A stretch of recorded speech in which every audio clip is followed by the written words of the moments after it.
மானம் குறையும் இன்னு மாசு படியும் இன்னு வீணா கதை முடிஞ்சு போச்சு.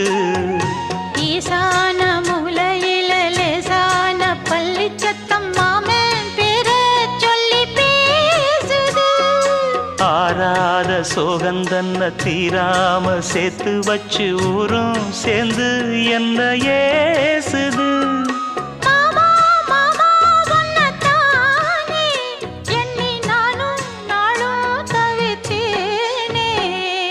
கூண்டுக்குள்ள என்ன வச்சு கூடி நின்ன ஊற விட்டு கூண்டுக்குள்ள போனதென்ன கோலக்கிளி.